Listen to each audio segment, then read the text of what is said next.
I already heard a cell phone out there. You need to silence those cell phones. Good evening. My name's John Highbush. I have the honor of being the executive director of the Ronald Reagan Presidential Foundation, and I just want to thank all of you for joining us this evening. In honor of our men and women who defend our freedom around the world, if you would please stand and join us for the Pledge of Allegiance.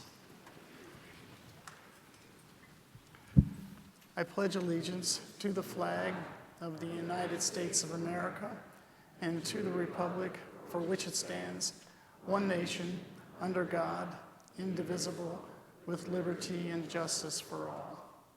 Please be seated. You too.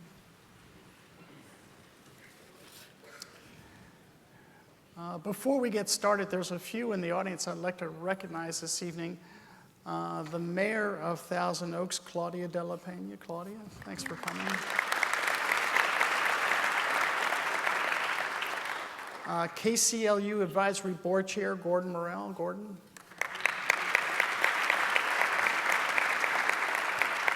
And President of Cal Lutheran University, Chris Kimball.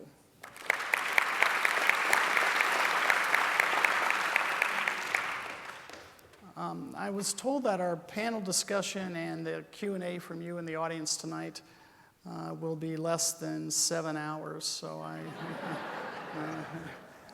but we don't have all night, so I've promised our co-host and friends at National Public Radio that I would be very brief in introducing both our topic as well as our guests this evening. Before we begin, I think it's important for our audience to know that tonight's discussion about power and the presidency is but one of 4 such programs being hosted by NPR taking place at presidential libraries across the country this year. Here at the Reagan Library, we are proud to serve as co-sponsors of this program with NPR.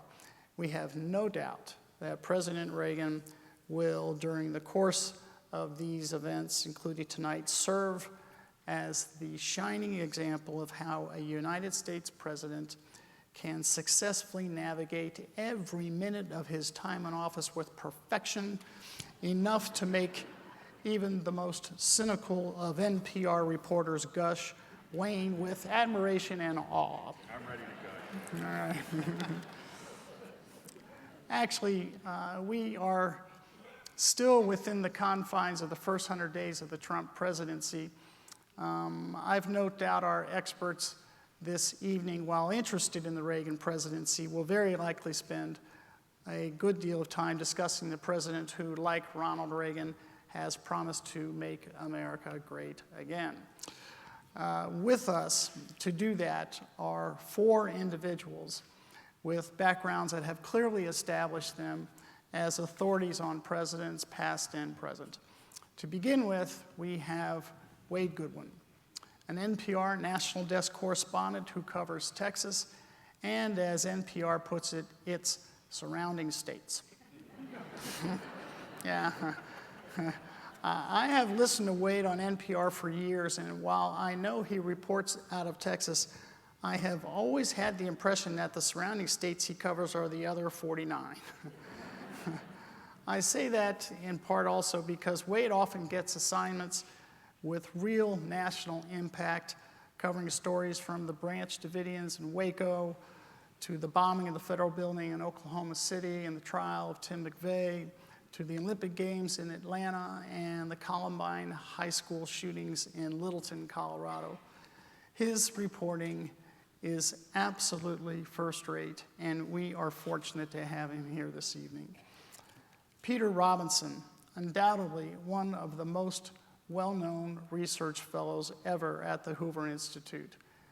Peter is the author of 3 books, the editor of Hoover's quarterly journal, the Hoover Digest, and the host of Hoover's video series program, Uncommon Knowledge. Here at the Reagan Library, we know Peter because of his impeccable credentials as a true Reagan scholar. From 1983 to 1988, Peter served as special assistant and speechwriter to President Reagan, and later authored a terrific book entitled How Ronald Reagan Changed My Life.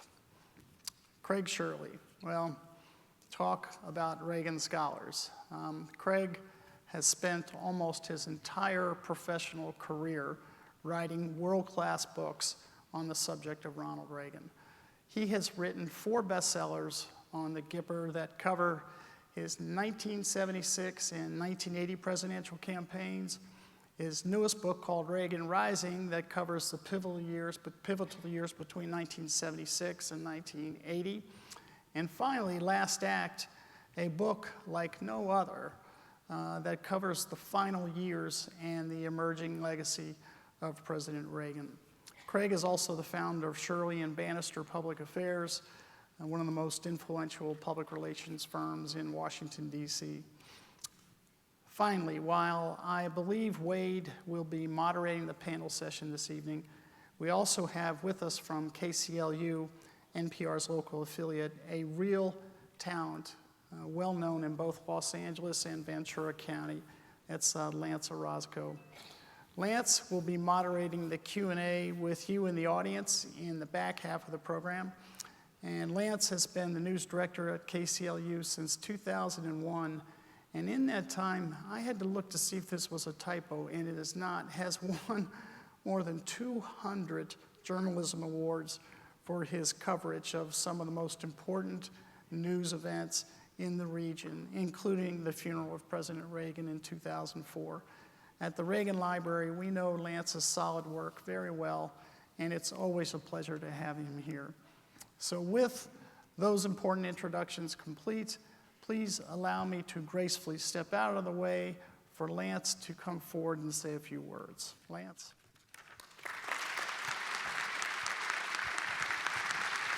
Thank you, John. You can always tell a radio reporter because we always walk around with our own microphone. Now, supermarket, we got a microphone with us. It is an honor for KCLU to be here at the Reagan Library tonight for tonight's event. And you know, if you've never been here before, because I know there's some people, believe it or not, have never been here before, we're glad that you're here, and of course many of you are regulars here.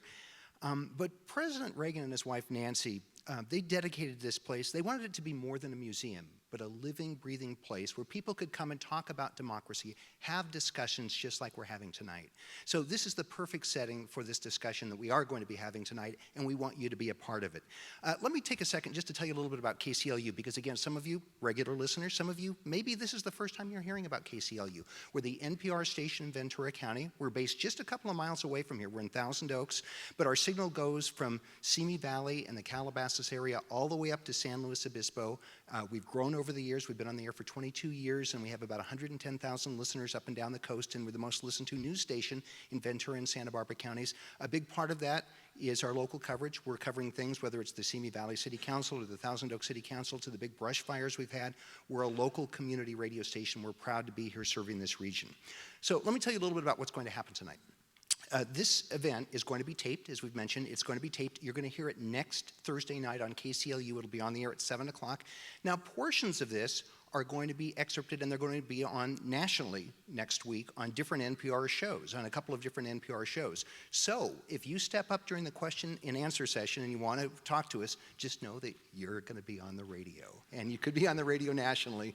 We'll ask you for your name, your full name, and where you're from. So John Smith from Simi Valley, and then you can talk about your comments. So we're going to have a very interesting evening tonight. We are glad to be here. And so what we're going to do is we're going to move this podium out of the way, and Wade is going to take it away, and we're going to get started. All right.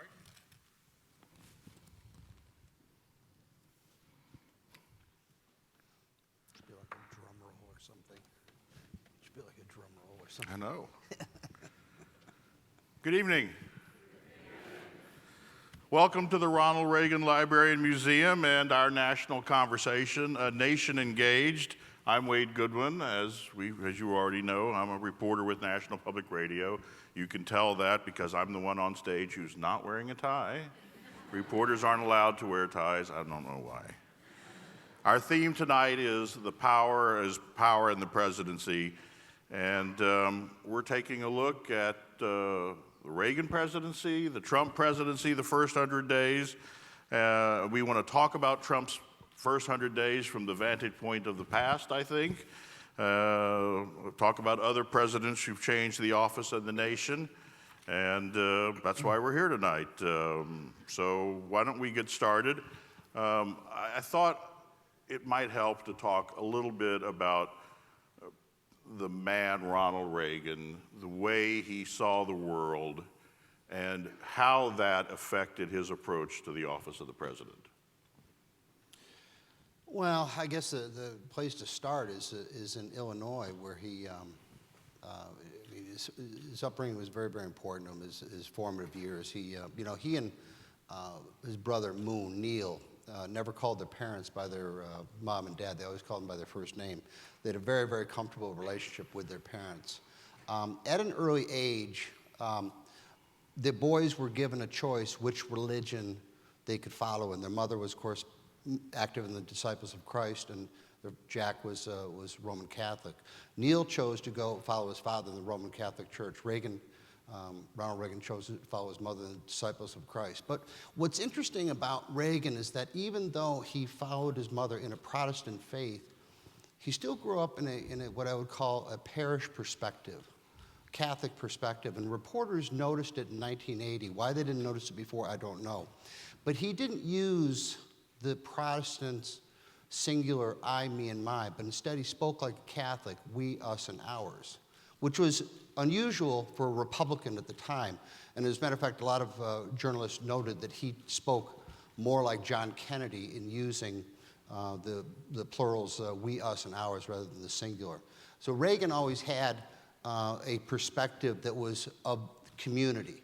And he brought this viewpoint to the Republican Party. You know, in his 1980 acceptance speech in Detroit, he talked about a community of shared values, which is very, very Catholic concept, is that it wasn't the singular, you know, and it also brought a different ideology, a different philosophy to the Republican Party. You know, the Republican Party from the time of Franklin Roosevelt forward had been basically the green eye shade, eat your spinach party. And the Democratic Party was the party of hope. The FDR, what was the song, the famous song that was part of the Happy Days. Happy Days are here again. Thank you. Happy Days are here again. I had a senior moment there. And then, of course, John Kennedy was, let's get this country moving again. And the Republican response for all those years had been kind of like, we can manage government better than the Democrats can, but there's nothing inspirational from 32 up until 1980. Reagan, combined with Jimmy Carter, changes the Republican Party because it's also reflective of his own philosophy. He was a very hopeful man, he was a very optimistic man, he was a very future-oriented man. The Democratic Party from 32 to 1980 had been the party of the future. Reagan steals this with Carter's unwitting help, and he makes the Republican Party the party of the future because he himself is always about the future. If you look at Reagan's writings, you look at his speeches, he's always talking about the future. He's always talking about hope and opportunity. And this has enormous ramifications on national politics because it changes young people who had been in the province of the Democratic Party from 32 forward into Republicans. Is that by 1989, when he leaves office, more people under 30 call themselves Republican than call themselves Democrat. In 1984, when he's reelected, he gets 69%. Or 59% of the overall vote. But among voters under 30, there were polls that had him getting as much as 75% of the under 30 vote in 1984. I'm just scratching the surface now of what Ronald Reagan was. He was an extremely complex individual. This idea that he was simplistic is nonsense. If you look at his writings, you look at his speeches, you look at his letters, you look at his public pronouncements, you know, there was a great wisdom always associated with Ronald Reagan. Toward the end of his presidency, he was asked by a network reporter if he had learned anything from his days in Hollywood that helped him become president. And Reagan said, I don't know how you can do this job and not be an actor. And I always thought there was great wisdom in that statement because he understood that statecraft has to be associated with stagecraft. All the great leaders of the world, whether it's Winston Churchill or Caesar or George Washington or Abraham Lincoln, understood that the presentation, they understood that Shakespeare was right. Shakespeare said wrote the play's the thing. And that to get people to pay attention to what you're saying, you have to perform. And I think Reagan understood this innately. Obviously, his years in radio, his presidency of the Screen Actors Guild, the Hollywood, governorship of California, all these things taught him that leadership is not just about what you say, but it's about how you say it. And I think that's quite honestly been lost since Reagan's time. I don't think people who are elected president are actually students of the American presidency. This is another thing too, and then I'll shut up, is that Reagan was a voracious reader. He read 5 to 8 newspapers a day. He read books. He read, one time Bob Novak was doing an interview with Reagan. It was early in the presidency, I think it was 81. And Reagan starts citing these obscure economists from the Austrian School of Economics, von Mises and others. And Novak just thought, okay, Reagan's, kind of snowing us here. He went back to his office, and everything Reagan said, he looked it up at von Mises and some other Austrian economists.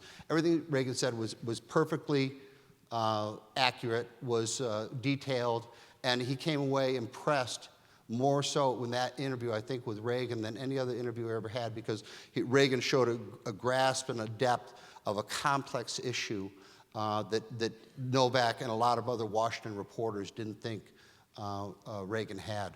That's Craig Shirley, whose new book is called Reagan Rising, The Decisive Years. Peter, language is critical to shaping political ideas and debate. How was that part of how President Reagan tried to use the bully pulpit to shape Congress and the country to his agenda? Craig just told us that the president was the president. If you come up under Ronald Reagan, there's one president for the rest of your life. That's right. So let's just stipulate, when I talk about the president, I mean Ronald Reagan. If I wish to refer to President Trump, I'll call him President Trump. So is that fair? He was always reading, but he was also always writing. Always writing. So we know that as early as 1948, when he led Hollywood for Truman, he called himself a liberal Democrat, he was speaking and writing his own material as early as 1948. When he's governor, Pete Flanagan told people who worked with Reagan, he wrote roughly half his speeches himself. When he didn't have time, somebody would draft something for him, and he would go over that. Now, this will be a great source of, I'm sure has been a great source of frustration to Craig, that Reagan, once he delivered a speech, thought so little of it, he was done, that he would rip it up and toss it aside. And it was only about, in the second term, as I recall, that Helene Van Damme began scooping stuff back out of the wastebasket and keeping it. She thought this guy might be going places. So we don't have a full compendium of his own writing, but we do know that he was writing constantly. And we speechwriters had in a certain sense, it was an easy task, because all you had to do to write for Ronald Reagan, you knew where he stood, you could read speeches that he'd given, a wide variety of speeches, and you could also hear him. He was distinctive enough as a political personality. By the time he took office, he was fully formed. So I wrote speeches for then Vice President George H.W. Bush, a very fine man to whom I'm devoted, but possibly not quite as gifted a speaker as Ronald Reagan. And it was much harder to write for the vice president as he was then, because you couldn't quite, there wasn't anything that you could hear. But with Reagan, he was so distinctive. So what am I trying to say here? That this man had been reading and writing. The word, language, was of central importance to him, really from the get-go. We see him emerge at Eureka College, and he's an actor, and he gets into student government. And you see right away People who are with him are responding to him when he's 18 and 19 years old. And you see right away that he has command of language as a way of establishing communion between himself and others. And that remains a constant throughout his entire life. And we speechwriters have to be, I like making this very clear for everyone. We speechwrite, although I would love to be able to say, well, you know, that simple dunce, we created Ronald Reagan. Not so. We got on a train that was already moving, we speechwriters. We just were there to save him time and give him back material that he had created, in a sense, himself. So it is central to Reagan's persona and to his life, and also simply to the way he interacted with the world. He would go to Camp David every weekend with the correspondence unit would give him half a dozen to a dozen letters from ordinary Americans that they thought he would be interested in reading, and he'd answer quite a few of them up at Camp David. So some dentist in Moline pops off about Reagan's economic policy, and 10 days later he's got a return letter in his mailbox from the President of the United States. It's a very striking thing. I'll close on the use of language with this. Very striking thing. Marty and Annalise Anderson, who wrote the book on Reagan in his own hand. The New York Times was so astonished that Reagan was literate after all that they put a review on the front page of the New York Times Sunday magazine. But I remember they were colleagues of mine at the Hoover Institution. We lost Marty last year. Annalise is still a good friend and at the Hoover Institution. And I remember chatting with Annalise in the hallway at one point, and she said, do you know how many letters he wrote as president? And the number was something like 8,000 or 9,000. And guess who were the recipients?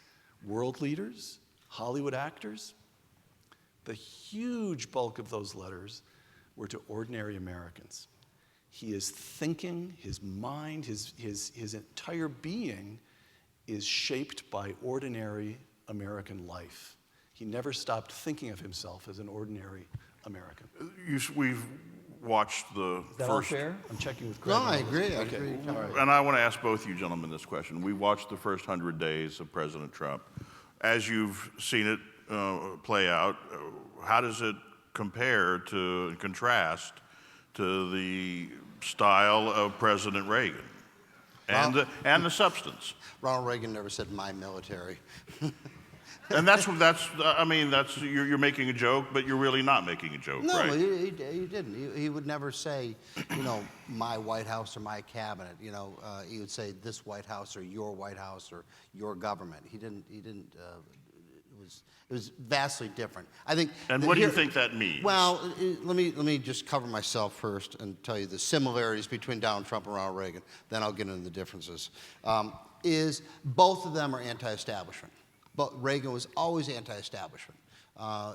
And the proof is that in his presidency is that he introduces supply-side economics to a Republican Party that had been wedded to balanced budgets. He introduces the destruction of the Soviet Empire, which had been wedded to détente and containment since the famous excommunique. And this is all radical thinking. And so in that regard is that they're similar. They're also were opposed by the establishment. The establishment in Washington despised Ronald Reagan from the day he got there until the day he left. The Washington Post wrote awful things about him for many years. The New York Times wrote awful things about him. All the networks, reported, sometimes factually, often not factually about Ronald Reagan. So in that regard is that they both took over the Republican Party. Ronald Reagan grabbed the Republican Party by the scruff of the neck in Detroit in July of 1980 and took it over and then eventually remade it in his own philosophy. Trump also grabbed the Republican Party by the scruff of the neck.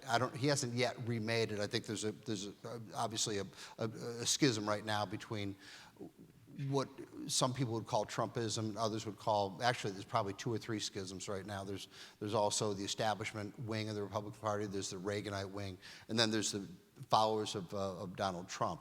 But Reagan already had, don't forget, is that he had been, as Peter said, is constantly writing, constantly thinking, and he's also meeting with scholars all the time. He's talking with Art Laffer, and he's talking with George Shultz, and he's talking with Bill Casey long before he's president, and Dick Allen, Dick Allen is an underestimated, underappreciated figure in Reagan's development, and Gene Kirkpatrick as well, but in the maturation of Reagan's thinking by the time he's elected president in 1980. But Reagan, by running in 1980, he said, this is what I'm going to do, and then he starts doing it when he's president. But it was pretty crystal clear. It was a lot more, the economy was in bad shape, obviously, as many of us remember. Don't forget, inflation was out of control, interest rates were out of control, and we were losing the Cold War. So he had his targets set for him, and he had his solutions that he was going to focus on, and this is what he did, was that first focusing on the economy. One of the unheralded things that Ronald Reagan did in his first 100 days, his first hours as president, was deregulate the price of oil. Oil prices have been regulated in this country for many, many years. And the supply side has said, look, if you deregulate it, it'll find its natural level and it'll become a profitable, profit margin will emerge, and then there'll be a ready supply. Reagan decontrols against the protests of the left and the editorialists and all this, and he deregulates it. And gasoline in January of '81, I think, was about $1.70 a gallon, and within a year it's down to 79 cents a gallon. And he was proven right, and the supply-siders and the free market economists were proven right. So they're similar in that they were both opposed by the establishment, they're both opposed by the conventional thinkers, and they encountered a Washington was very, very hostile to their thinking. Where they are different was, I would say, that Reagan was an intellectual American conservative. And I say American very, very deliberately because there's a difference between, say, British conservatism and American conservatism. British conservatism, power flows from the top down. The divine right of the royalty, the moneyed interests in London, all that flows down to the people. That's their brand of conservatism. In our system of government, which is enunciated in the Declaration and the Constitution, which Reagan reinvented or reemerged under Reaganism and Goldwater and Buckley and others, is that power flows upward from the American people to the government. So thus, they don't have the term public servant in the British Empire because the servants are actually the people, whereas in our system of government, elected officials are supposed to serve the American people and not the other way around. Is that Reagan, as I said, was an intellectual, whereas Trump he's called a populist. I'm not sure he is actually a populist. I would dare anybody to give a one-sentence description of what American populism is. Because I've heard liberal populists. Loud usually. Yeah, loud, that's true. But as far as a coherent philosophy, because I've heard liberal populists say, we need to use government to break up big oil.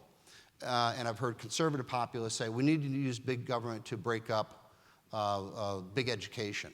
Is that there's an inconsistency, except that I think at the core of populism is an opposition to bigness.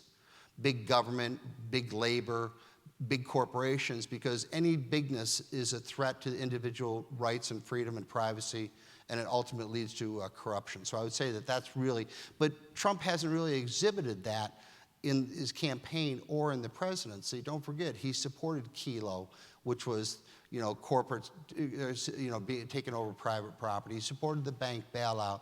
He's pushing $1 trillion infrastructure bill. He hasn't come out against the Department of Education or the Department of Energy, which Reagan always opposed. Always opposed the Department of Education and the Department of Energy, wanted them dismantled. That's the difference, I think, between the two, is that Trump is a populist, kind of, sort of, maybe, and Reagan was a thinking American conservative. Peter, you watched the President Trump work through his first 100 days. Craig talked about how both Trump and Reagan were outsiders, but there's outsiders and there's outsiders. Ronald Reagan had run the country's biggest state. He'd been a chief executive in the public arena.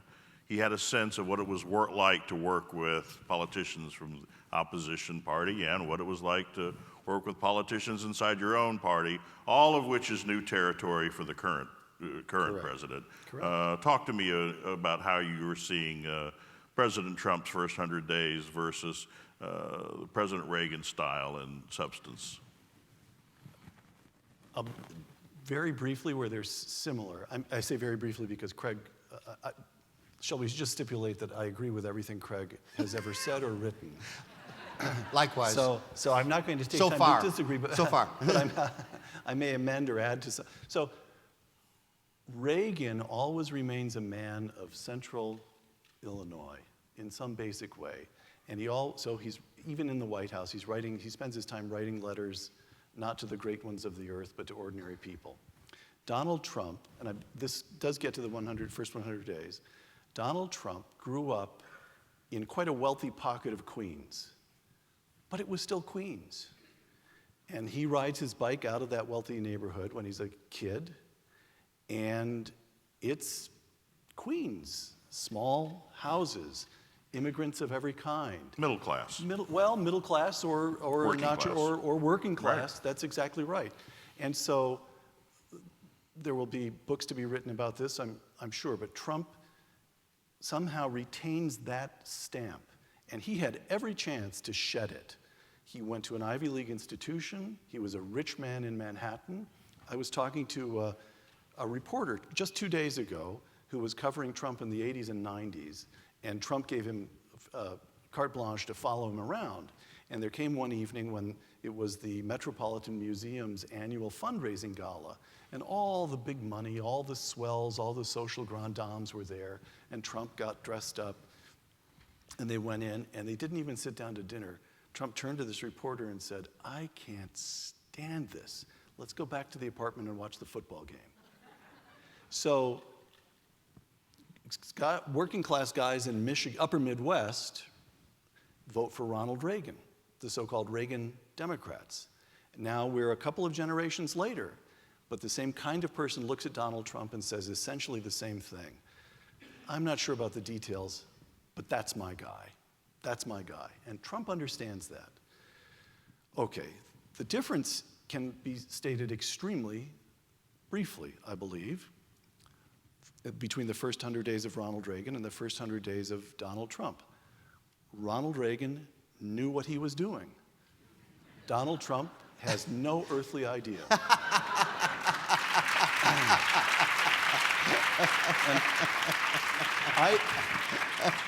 I don't mean to denigrate Donald Trump. How could he know? He has spent no time in public office. He doesn't seem to spend any time reading books of American history. As far as we know, he's made the terrible mistake of failing to read Craig Shirley's books. He just doesn't. I agree. I agree with that. He just doesn't know what he's doing. Ronald Reagan had with him, from the get-go, a thoroughly professional White House staff of people who were personally loyal to him. He could have filled the entire federal government 3 times over with people he had worked with and knew, and people who'd been on his campaign and felt personal loyalty to him. Now, there may have been appointments over the last couple of days, but the last time I looked, which I have to confess is a week or so ago, there are 48 positions in the Department of Defense that require the president to appoint and the Senate to confirm. As far as the last time I checked, the Secretary of Defense was the only one, the only position that had been filled. 47 positions empty. So, and what do you think that means? It means he's got to take out the trash at 5 o'clock. Yes, it means the Secretary of No, Defense. what do you think that means about what's going on with President Trump? What I think it means about President Trump is that he just does not have a deep cadre of people who are loyal to him, whom he knows, on whom he can call. They just don't exist.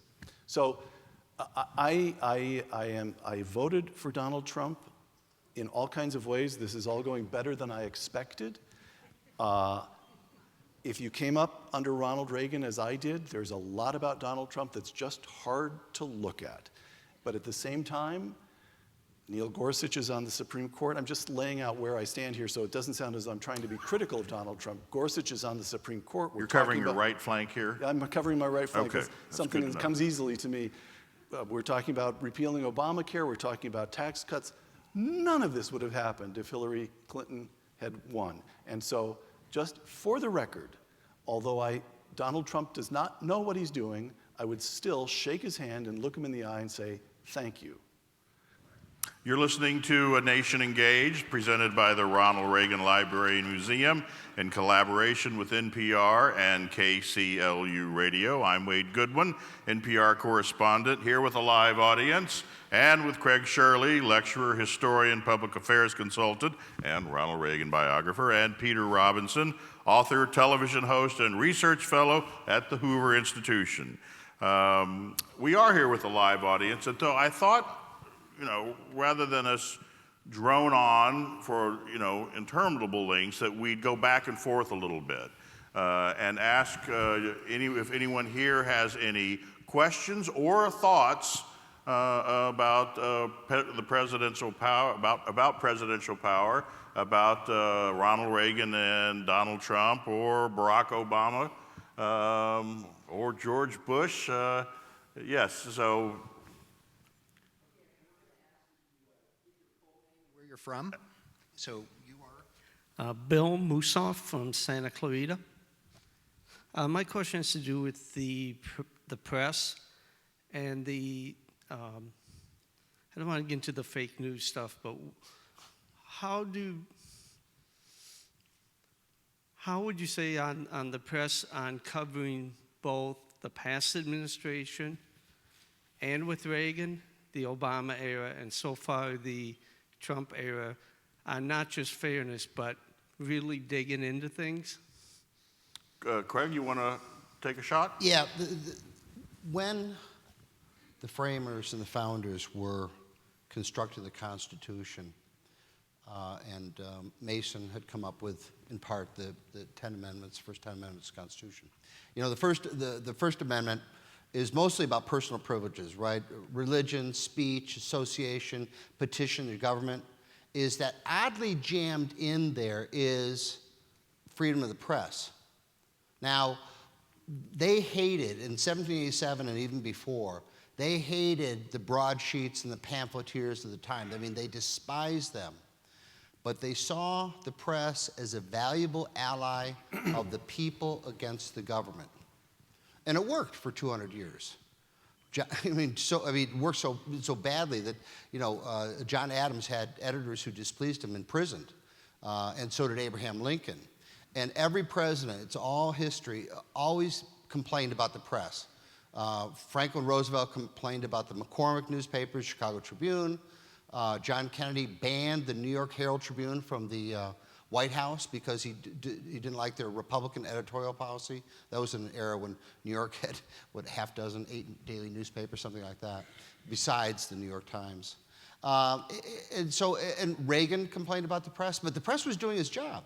The press was holding government to accounts. That all worked up until the election of Barack Obama.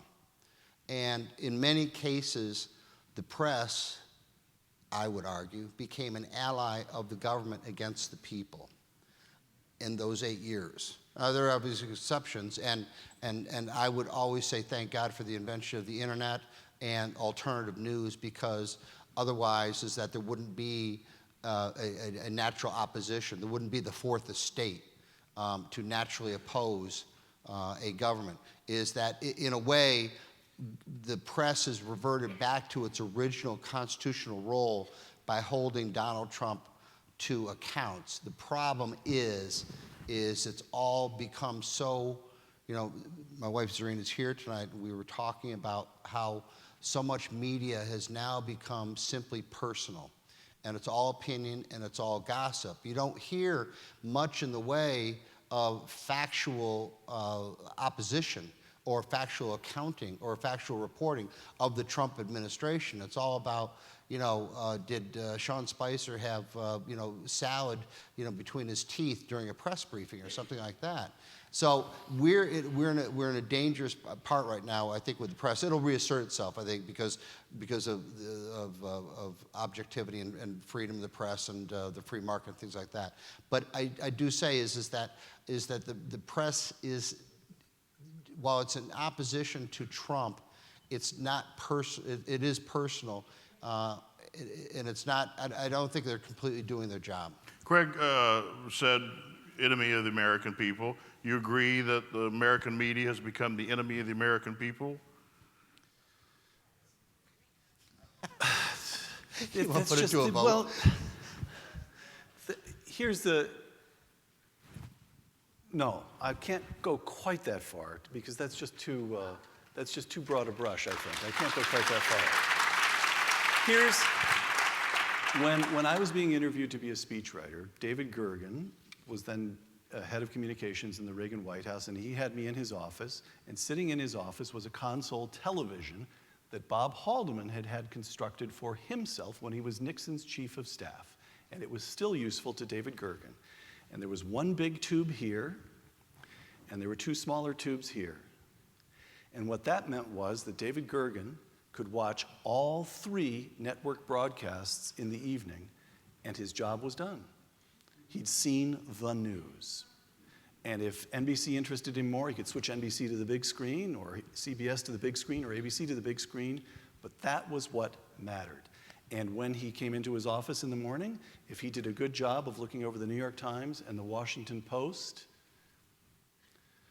forgive me, maybe a Texas paper, but actually it was the New York Times and the Washington Post, you did that. You might read the Wall Street Journal because the editorial page of in those days the Wall Street Journal was still very much a business paper, but the editorial page supported Reagan. 3 papers in the morning, 3 newscasts at night, and you were pretty much done as press secretary or communications director in the White House. That is over. And I can't think of any journalist I know, there would be, NPR might be an exception, but whereas if you worked for this in the CBS newsroom in the old days, every single evening you viewed your audience as the nation. And now if you're MSNBC, you've got your demographic.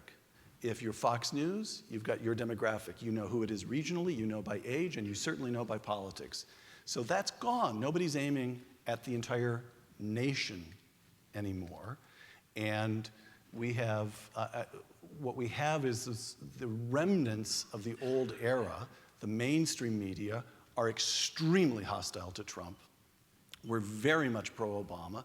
And there I agree with Craig completely. Those folks are simply, in my judgment, that's not journalism anymore. The front page of the Wall Street Journal, I beg your pardon, the front page of the New York Times is seldom even journalism anymore. It comes much closer to opinion. But there are now countervailing, you can go to the web, you can find, it's all breaking up, and it may be that we're headed back toward the press that Tocqueville wrote about when he toured the country in the first half of the 19th century, where every town had 6 or 7 newspapers, and it was the Republican Gazette or the Democratic this, and it all worked out. There were counterbalancing forces, but the press was almost all press outlets in the first half of the 19th century were explicitly partisan, and happy to say so. And now they're pretty explicitly partisan, but very few of them are willing to admit it. I just want to add is that there have been surveys, studies, scholarly reports done as far as the national media goes, and overwhelmingly, and since time immemorial, is that the press has been tilted toward the Democratic Party and away from the Republican Party. So it's a matter of metaphysical certitude. Any other we have? Yes. Actually, before we get to it, let me give you guys a little reminder here, because what we're trying to do here, as we get into the audience part of this, we want this to be a safe space for everybody. So we ask that you hold your applause and your comments and your cheers and your boos, because we want everybody to feel comfortable here, because you're not, frankly, there's going to be people here that will not agree with everything that's said, and we want everybody to feel comfortable. So keep the claps to yourself, at least for now. And you are? Roseanne Savo, and I live in Santa Rosa Valley. I'm an educator. And the questions I would like to ask, because things have changed a little bit, what's going to happen with these Citizens United and the money that happens there? What is going to happen in education, especially higher education? What do you think the words would be to Ronald Reagan would be to Trump? What are the things that we can do as a citizenry? And I also have to say, I'd like to know what his income tax looks like. Thank you. Peter, I just didn't catch the last bit. You'd like to know what? Think of what? Oh, okay. what do you think Ronald Reagan would say to President Trump? That's an interesting idea. What would he advise? He'd say, tell a joke every so often. Relax. Try some humor. Don't let them get to you. Don't be thin-skinned. I do think, Craig and I were talking about this before we came on. As best we know, Ronald Reagan never, ever either received or sent an email. Twitter would have been, we're talking about a different world here in some ways. But I have to believe that Ronald Reagan would have, Twitter may have been useful during the campaign, but, well, Donald, now you're president, that's a little bit different. You've got to consider what you say before you say it now. I'm as hesitant as Peter is, but I would say that Reagan would say, read your mail. Read your mail and get out of Washington as much as possible and talk to the American people as much as possible. That was part of the secret of Reagan's success, was that, like Peter mentioned earlier, he read his mail and he also got outside of Washington often and spoke to the American people. You know, Twitter played an outside role in this presidential campaign, and I would say that it's playing an outsized role in the first 100 days of the Trump presidency. It's probably the main way he communicates to his country and to the world. What do you think about that? I'm not sure that Reagan wouldn't be, if he was with us today, wouldn't be using Facebook or Twitter. You know, think about this, is that commercial radio was a new medium in the 1930s, early 1930s, that Reagan mastered it. Talking pictures was a new medium in the late 30s, and yet Reagan mastered that. Commercial television was a new medium in the early 1950s, and yet Reagan mastered that. He mastered the press conference, he mastered the soundbite. I'm not sure that if Reagan wasn't with us today, he wouldn't be using Twitter or he wasn't using Facebook, because he saw all technology as a means of getting his message out, of telling his story, of convincing people to the righteousness of his ideas. He wouldn't be saying what Donald Trump is saying in his Twitters and things like that, but he would be seeing that as an effective free market means of another way to communicate his message. Tear down this wall fits in 140 characters. That's true, that's true. But yes, again, I'm agreeing with you. But Reagan, gosh, I think the number of times in speech meetings, he would say, well, specificity is the soul of persuasion. He wanted arguments. He wanted arguments constructed. He wanted us to be factual. We think of him as the great communicator, someone who could give a speech and make people feel. That's all true. But I promise you, if you go to the documents that are in this building and go back and read the speeches, you will also see very carefully constructed arguments. He was appealing to the intellect as well. So he did master the soundbite, and I'm sure you're right. He would have been using Twitter, but I think he would. But I also think you're right too. Is that Reagan understood also when he's supposed to leave a stage. You know, after the 1976 campaign, CBS offered Reagan something like $5 million to do a weekly commentary on with Walter Cronkite, and Reagan turned him down. And Mike Deaver and Peter Hannaford were aghast. He said, Governor, why are you turning this down? He says, because I might become overexposed. You know, I can do my radio commentaries 5 days a week, and I won't become overexposed. But if I go on television too often, there's a risk that people will get bored of what I'm saying. So he also knew judiciously about when to speak and when not to speak. We have another question? Yes, you are. Todd Lyon, and I live in Calabasas, California. My question to the panelists is really back to the characterological contrast between Ronald Reagan and Donald Trump, and any comments you have in the capacities for self-reflection, self-awareness, the capacity to self-transcend in a governing role. I'd be interested to hear your thoughts on the two men's differences. Jay and Hamilton and Madison, when they wrote the Federalist Papers, hammered over and over that the only two qualifications for President of the United States were experience and character. I think they use the word character something like 38 times in the Federalist Papers. I don't think there's any doubt this building and this presence, the audience here tonight, is a testament to Americans' belief in Reagan's superior character on par with Washington or Lincoln or Franklin Roosevelt or others. But I think people always knew that about Ronald Reagan. It wasn't just until he was elected president. I think they always recognized that this is a man of deep principle and deep character who thought and very deeply about things, about morality and right and wrong and integrity and all those things. You know, one thing that's overlooked, and I'll turn this over to Peter, every presidential campaign has some charge of dirty tricks. Even Eisenhower in '52 at the Chicago Convention, there was, because Taft went into the convention with more delegates than Eisenhower did.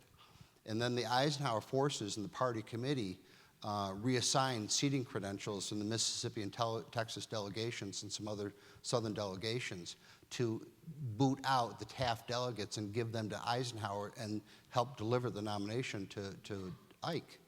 Is that, you know, Nixon, of course, obviously, but every campaign has always had his charge of some kind of you know, dirty trick. You know, is that, you think of the Reagan campaign of 76, you think of the Reagan campaign of 80, you think of the Reagan campaign, never, ever, no, no, no, no, no. The October surprise is just nonsense.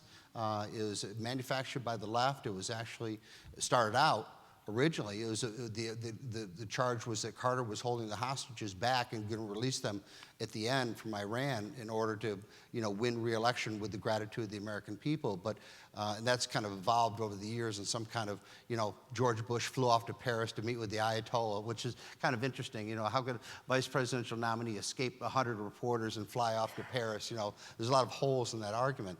But I think that this is about Reagan himself, is that he attracted good people to his presidency and to his campaigns and to Sacramento because he himself, good men tend to attract people like themselves, bad men tend to attract bad people like themselves. Nixon attracted some bad people. Lyndon Johnson attracted some bad people. John Kennedy attracted intellectually curious people because he was intellectually curious. So I think that character is not just about the individual and it's not just about public, but it's also about the type of people that you attract who want to work with you to achieve whatever it is that you want to achieve when you're campaigning and when you're elected. Do you remember Frances Green, the story of Frances Green? Frances Green was a little old lady in South San Francisco who contributed some money to the Republican Party in 1984. And Ronald Reagan won re-election in 1984, and she received something in the mail that looked to her like an invitation to attend the inauguration. So she got on a train and went to Washington. And of course, it was just what she had received was fine print suitable for framing. It wasn't really an invitation to attend the inauguration. And she got there. And she got held up at the White House gate because, of course, she didn't have an appointment with her. She thought she'd stop by. And somebody on the senior staff, I've forgotten who, was going through the gate and saw this, the Secret Service agents flummoxed. Secret Service agents know how to behave when somebody's obviously a bad, big, burly person, but a sweet little old lady who's just confused throws them. And so word of this goes around as an amusing story in the West Wing, and it gets to the president. And getting choked up after all these years is ridiculous. Anyhow, so Ronald Reagan said, go find her. And he had them bring her in, and he spent 20 minutes with Frances Green as if she were the Queen of England. So, as you can see, 30 years later, that still gets to me. You hear stories about somebody like that. If the character is as good, if it goes all the way down the way Reagan's did, or I'll tell one other thing that will not reduce me to choked up, stammering nonsense. Bill Safire, during the 80s, during the Reagan years, William Safire, who was a speechwriter for Nixon and then a columnist for the New York Times now and died 8 years ago. Bill founded a society for all presidential speechwriters.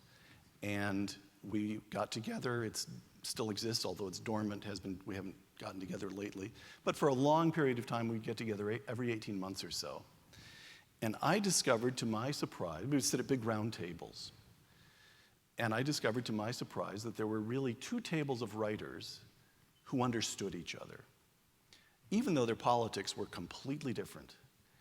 And those tables were the Kennedy tables and the Reagan tables, because we both loved our president. John Kennedy was the biggest thing that had ever happened to Ted Sorensen. Now, John Kennedy had his faults, but they loved that young man, and we loved Ronald Reagan. So character is a very, even if you're just talking about it from the sort of the point of view of political science, it's an extremely useful tool of governance. Absolutely.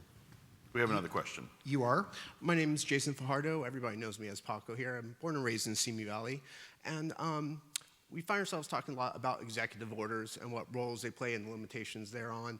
And it seems that as states become more reliant on federal funds, the executive orders are going to start more and more be used directing federal agencies to either grant or withhold fundings, kind of to sway things left or right. And so I just kind of wanted to ask about Reagan's perspective and policies on those fiscal responsibilities to the states. Reagan was always a federalist. I mean, federalism. He always believed in federalism.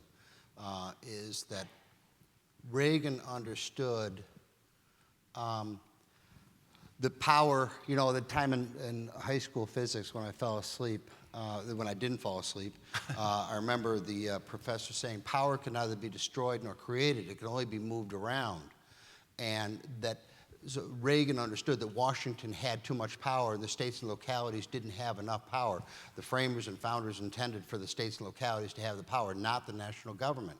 So whether it was tax cuts or reducing the size of scope of federal spending, reducing agencies, he was not successful at, but he was always in favor of eliminating the Department of Energy and Department of Education because he saw them as wasteful, useless boondoggles that were interfering with the free market and were interfering with public education. So, I mean, a lot of things he articulated during the campaigns, a lot of things he articulated during his presidency, as Peter knows, is that a lot of things he couldn't get accomplished because is that he didn't have the, he didn't have the Congress with him. He only had the Senate with him for 2 years, and he never had the House of Representatives except for with the addition of the Boll Weevils after 81 and 82, but they were by and large gone after the 82 election. So there are only certain things that he could accomplish as far as the size and scope of government, but he was always philosophically opposed to Washington having so much power.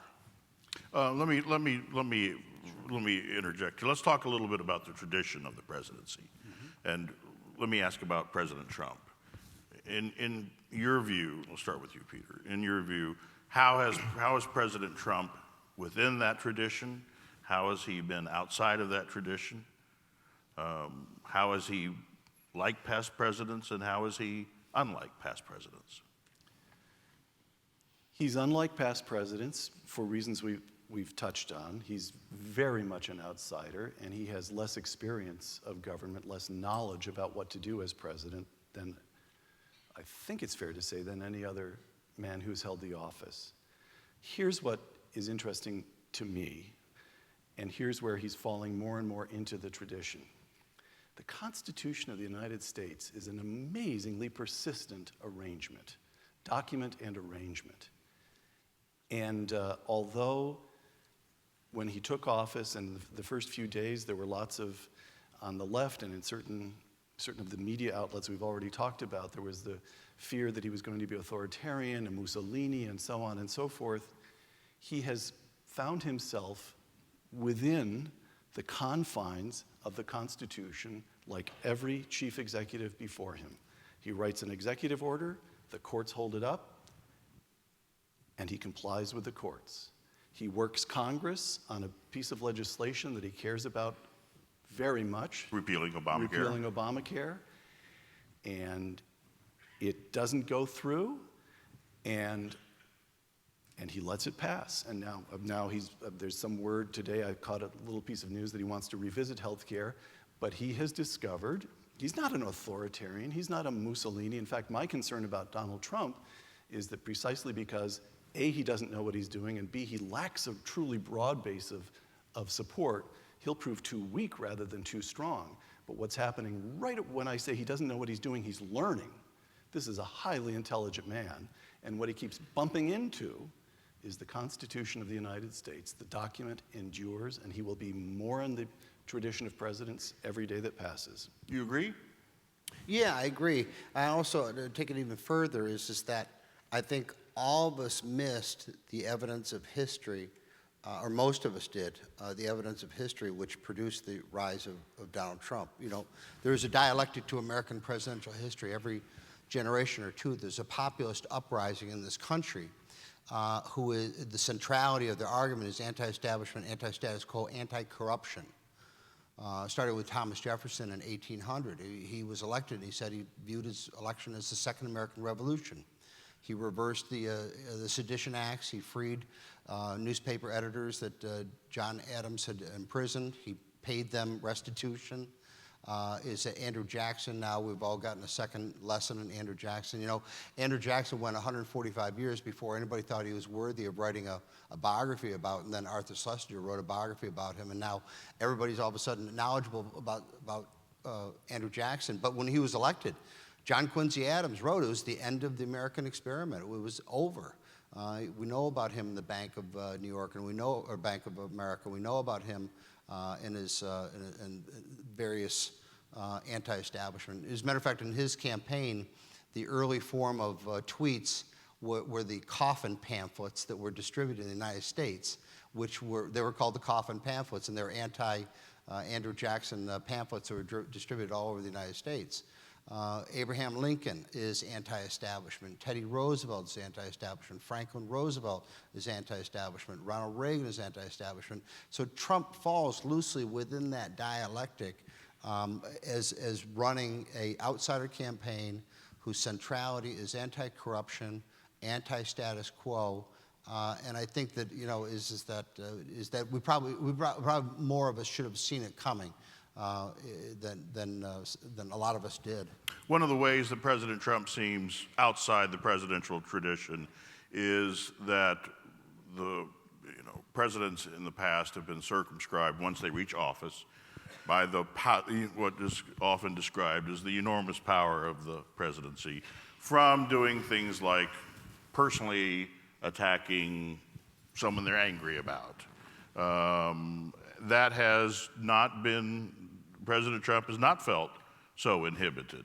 And, there's a whole platoon of bleary-eyed reporters and editors who are up at 5 a.m. so they can catch the early morning Trump tweets, because that's often going to be what the early morning news is going to be in reaction to. And I wanted to get your thoughts on the president's willingness to wear his political heart on his sleeve. I just want to amend that to say, Harry Truman once threatened to punch out a reviewer who gave his daughter Margaret a bad review when she was singing in an opera. So, yes, the children of the presidents accepted, I think. But I mean, there is a uninhibitedness about President Trump that is new, that is outside the tradition of the presidency. Or do you think that's not necessarily on Well, target? we know, no, look, I really, to be perfectly honest, this has been bothering me since the campaign, and I still don't know quite what to make of this, the constant stream of tweets, and he's perfectly happy to insult people, and he's perfectly happy to demean people, and this is so far from the experience you have if you're a kid in the White House of Ronald Reagan that I'm still trying to adjust to it. Now Not just Reagan. There's there's a tradition of presidents, correct. right? There's a sense, not just Ronald Reagan. That's right. Oh, we applause for other presidents here.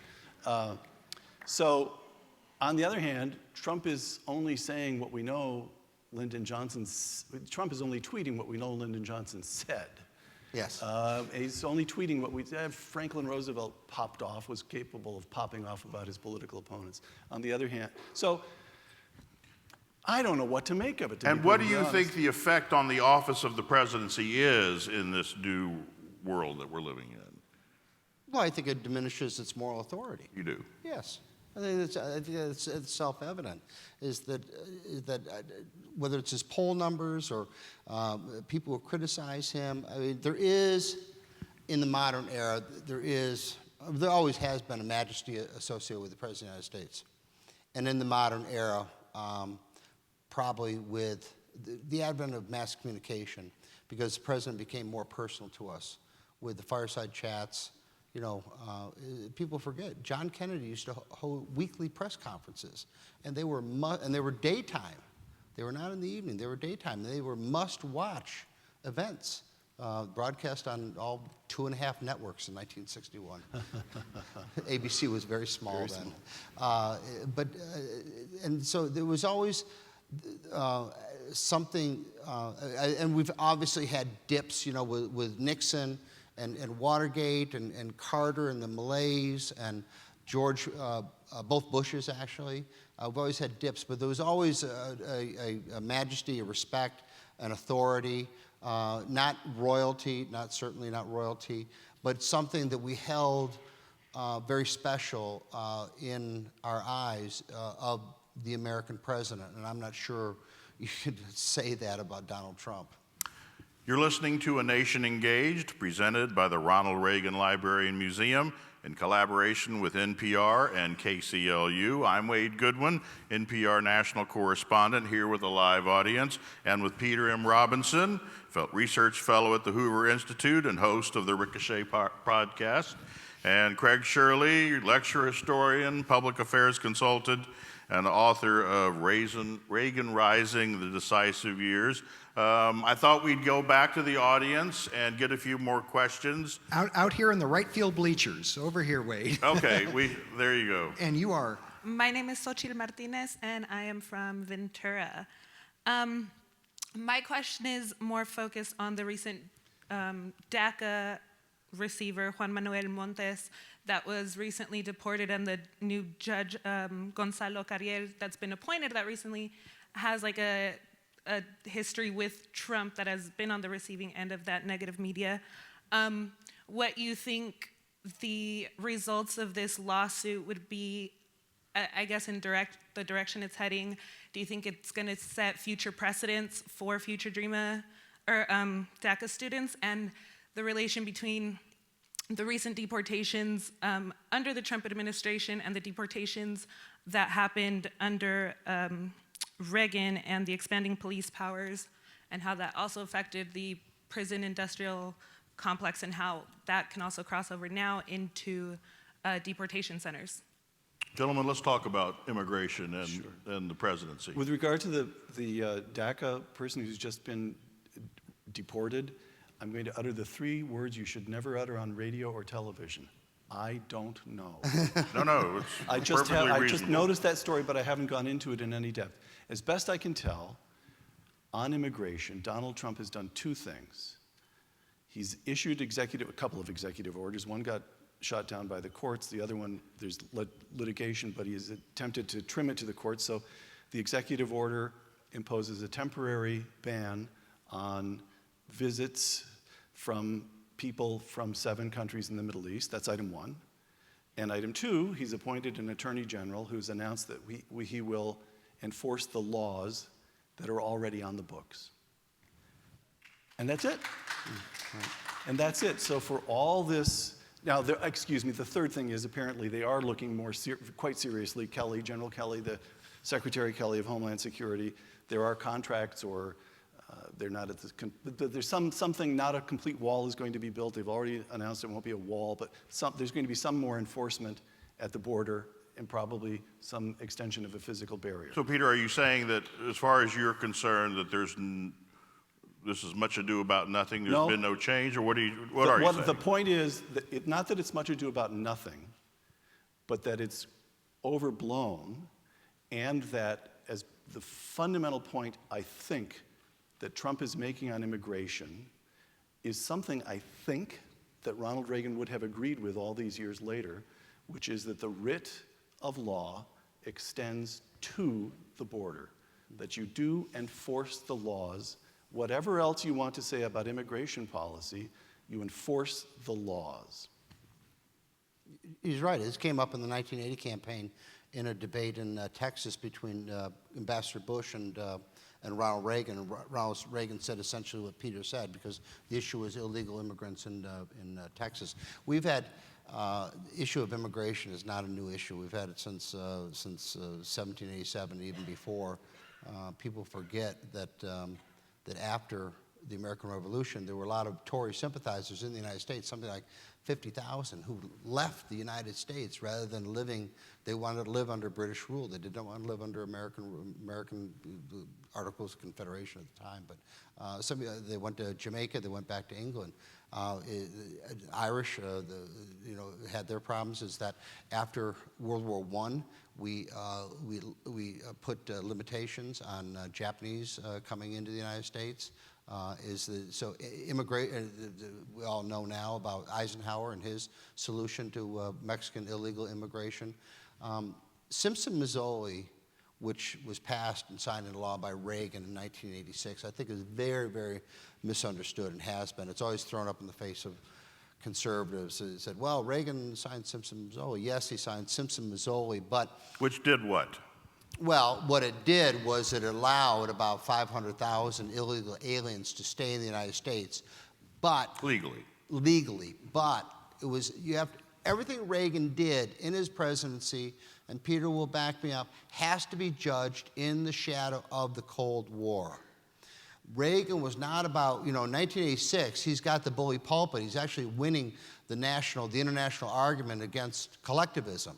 Is that, democratic movements are starting to spring up in the Warsaw Pact countries. He calls the Contras, the heirs of the founding fathers of America, is that democratic rule and democratic free market governments are starting to push back and starting to emerge against collectivism, which had had the upper hand since 1917.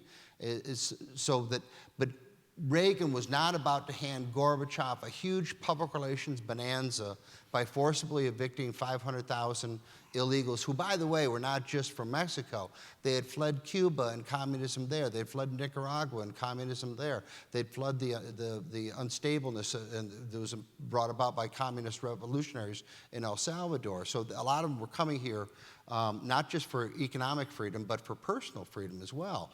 But even so, is that Simpson-Mazzoli carried very, very strict requirements. Is that back taxes, learn the language, pass these civic literacy tests. You have to join the American culture. You have to become part of the melting pot. It wasn't just okay. Craig, you don't have to be defensive. There are probably people here who look upon Ronald Reagan's, letting 500,000 people become legal citizens positively. Right? But that's my point. Well, but you're apologizing to a conservative saying it wasn't so bad. No, but it's not just conservatives no, I'm not. in this room. I'm explaining There's something also, that hasn't been explained thoroughly before. This is an interesting point, right? The is history of there is a defensiveness by Reagan people about this, but it's a inside conservative baseball discussion, right? Maybe. Simpson-Mazzoli did two things. It granted an amnesty to people who were here, and that's the bit that Craig and I hear thrown in our faces all the time. But there was a second set of provisions which called for much stricter enforcement. So when Ronald Reagan signed that in 1986, by the way, it was a completely bipartisan measure. It was an outgrowth of a commission that Jimmy Carter appointed.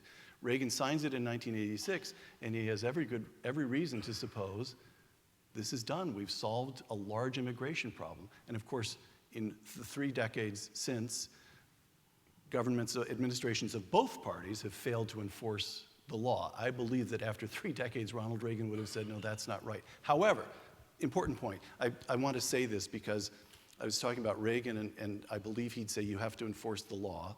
He'd be with Trump on that. But zero hostility in Ronald Reagan toward Hispanic culture, toward just zero, none. When he ran for president in 1980, he called for Puerto Rican statehood. He wanted to bring Puerto Rico into the country. I can recall his speaking fondly of the old Braceros program, which brought permitted Mexicans to come into California in a kind of temporary work permit, which was eliminated in the early 60s, as I recall. He could actually remember that. That made sense. Anyway, so that's very important, and he would not have been happy with Trump's language suggesting hostility, that murderers and rapists and all. Now, there are isolated cases, fine, but in general, Ronald Reagan is welcoming. The country's big. We can handle large problems, and as I say, he wanted Puerto Rico to become part of the United States in a formal way, rising to statehood. Not only that, in 1980, he also called for the North American Free Trade Accord. Yes, he did. Which would have opened up trade with Mexico. Yes. Oh, we have another question. I'm Paul Whitman from Simi Valley, California. Having observed in the current White House discussions about facts and alternative facts, the ongoing stream of tweets that you referred to earlier, the notions of stagecraft versus statecraft, I'm interested in your perceptions of the risk that perhaps some of those things introduce in relation to the president's largest power to affect the world in terms of the use of the military. President Reagan certainly felt obliged to do that in some cases, and presumably for worthy causes. But given the Trump White House's fluidity and foreign thinking, what's the risk of that situation for the country and for the world? There is a lot of worry, I think, among some in the country about saber rattling and whether it's just saber rattling or something that is a little more frightening. There's concern about stumbling into a conflict with the North Koreans. This is a very topical question. What's your thoughts, gentlemen? My thought is, we're going to do all right if we just live up to your pipes. Boy, have you got a good voice, wonderful voice. Right? A speechwriter listens for that voice, and I'd write for you, Wade. I'd do it, and at a discount. Well, you'll have to be, because I'm a public radio reporter. So, on foreign policy, perfectly good question. Does he have the right temperament for a commander-in-chief? If I could choose from Donald Trump or others, he would not be my first choice, but we've got him. How much does it worry me personally? And here I have a piece of information that not many people have. Oh, Jim Mattis, the Secretary of Defense, now Secretary of Defense, was at the Hoover Institution, where I work, for 3 years. And as best he knew and as best I knew, he was done with his career in public life, and Jim Mattis and I are buddies. And Jim Mattis is as thorough a professional, as well-read a military man, as deeply experienced in combat and administration, and as balanced a character as you could ever hope to encounter, let alone hope to encounter in the position of Secretary of Defense. I know slightly, very slightly, nothing like as well as I know Jim Mattis, H.R. McMaster, who spent a year when he was a colonel at the Hoover Institution. He's now the National Security Advisor. Brilliant, tough, experienced. So the people, General Kelly, enormously impressive person. Rex Tillerson I have not met. However, I've talked to a couple of people down in Texas who worked with Tillerson over the years in the all business. That's pronounced AWL, Wade. and so what you're saying here is you're making this point about the people who surround the president in the military and in foreign policy, and you're telling us this because that would have a tendency to allay certain fears. Okay. Jim Mattis and I talked after Donald Trump had interviewed Jim Mattis during the transition at Bedminster, New Jersey, where Trump was interviewing potential candidates for various cabinet positions. And Jim Mattis told Donald Trump where he disagreed with him. Trump said, fine. The point of view that you're discussing is, one that I would describe as kind of the way many establishment Republicans kind of came to be, and they were not big candidate Trump fans in the beginning, and then as whichever candidate they supported was wiped out by the candidate Trump, they made their peace by saying, well, hopefully he'll surround himself with the best people and they'll help the president do well. Yes. And that now there's some feeling that that hasn't panned out to the extent that they might have liked. I think your examples are on point, but then there's other examples that people raise up to say he hasn't gotten the level of talent that I had hoped. And part of that has to do with the fact that President Trump is skeptical of people who don't have loyalty to him as job one. So with some of the candidates that the Republican Party prepared for the president were not acceptable because he didn't feel like they were Trump men or women like he wanted. Now, Peter made an interesting point, and I agree with it, that he is hemmed in by the Constitution, and that there are certain strictures on the president that don't allow him to just go off and, invade countries or whatever else. Is that, Harry Truman once said that a president's job is to say yes and no, but mostly no. Mm-hmm. And a president needs good people around him to help him make those decisions. And you look down, especially in the modern era, since the advent of World War II, you can't think about the Roosevelt administration without thinking about Cordell Hull and other good men around Franklin Roosevelt, or John Foster Dulles, who's Ike's Secretary of State. John Kennedy had an unusually good cabinet and some very good presidential counselors. And as Peter has pointed out, is that Trump does, for all his deficiencies, there are some good men around him who will presumably guide him into safe, sane and rational choices, especially when it comes to the, matters of war and peace. He fired missiles at Syria. As far as I know, there was no consultation with Congress about all that. All presidents have fired missiles. But in fact, this getting congressional input was a major factor in President Obama not engaging Syria, because when it finally did come to Congress, Congress gave him a thumbs down. There was never. Thank you. By the way, cruise There missiles. doesn't have to be. So far, Trump has on fired 59 cruise missiles without consulting Congress, and Obama hundreds of them. Tomahawks? I thought a tomahawk is a cruise missile. No, Tomahawks. Both of them fired. And Clinton fired Tomahawk missiles, too. Okay, so That's it's the not as weapon if, of choice in the modern Trump era. is violating. However, you're perfectly right. If I will now give you a new worry about Donald Trump. I've been trying to allay your worries. Now I'll give you something to keep you up a little bit at night. So think about two events in these first 100 days. Event number one, his staff says, look, to get this health care thing passed, we're going to have you work Congress really hard. Here's your call sheet. Make these 20 phone calls. We're going to have all 30 members of the Freedom Caucus, the conservative caucus in the House, in. You're going to have to work those guys. Be nice to them. And so it's phone call after phone call, and he has people in, and he really works Congress. By the way, I found that impressive. He worked Congress harder than Obama worked Congress. That he seemed to have a willingness to engage in the kind of small bore but necessary politics that a president has to engage in. And after all that work, the bill fell apart. That's event number one. Here's event number two. The Syrians use chemical weapons. He has a meeting in the Situation Room. The grand men of foreign policy and defense present him with options. Trump says, go with that one, and they do it.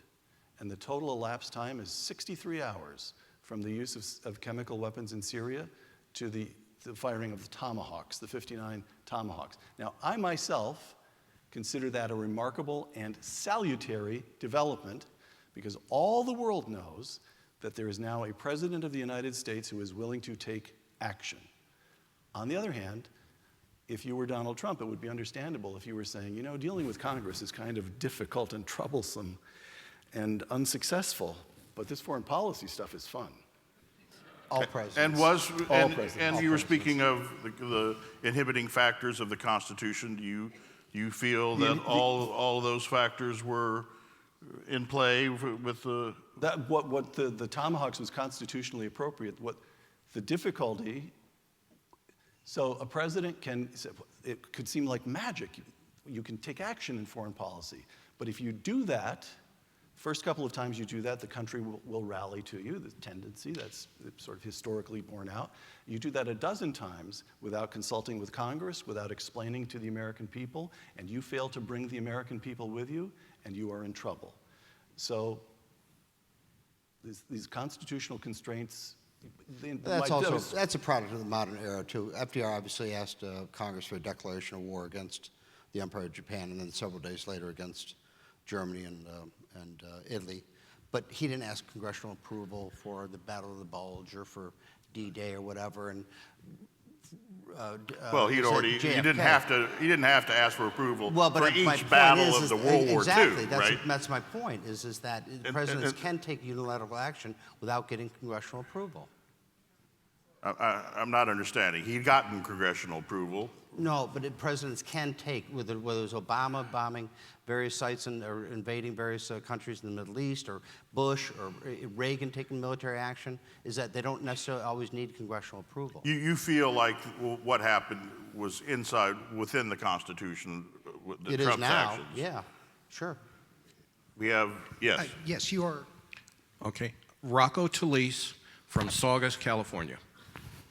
My question goes to exactly what you're saying here. I had a few more, but it just took time to get to me. Okay.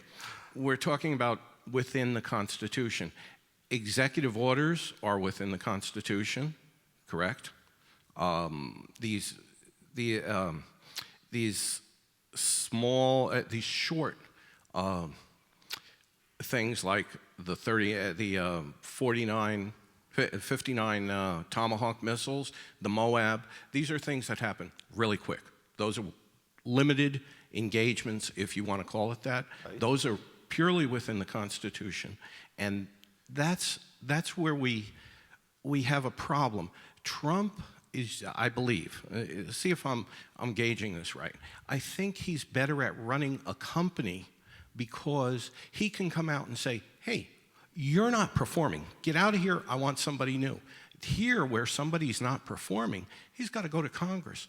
And Congress is all over the place on if they'll let the guy in. It takes too much time to put the new guy in.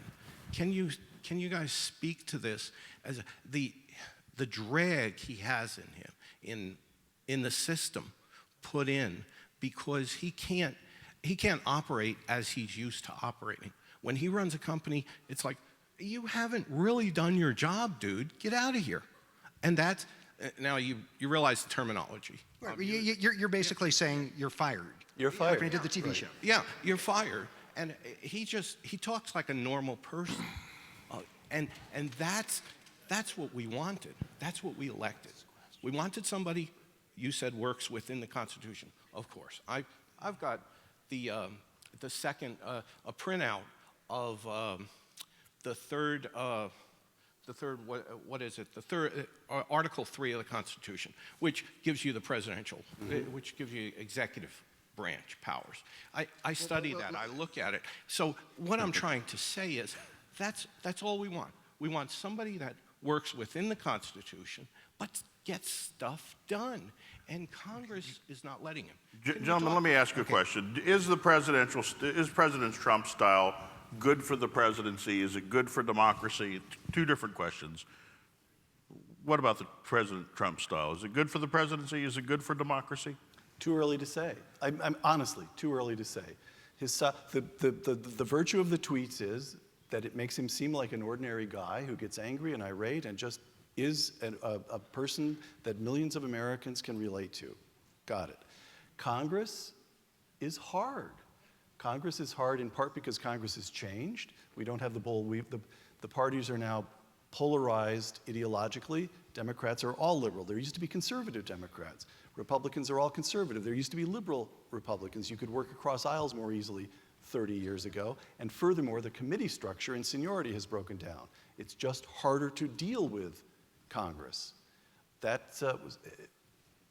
We'll see. We will simply see. I will say what I'm waiting for Trump to sort out, what I keep hoping for, he gave, I thought, a terrific speech, his speech to the joint session, in which he actually laid out themes and an agenda, and it was almost Reagan-esque, which I say because I mean that's a high term of praise for me.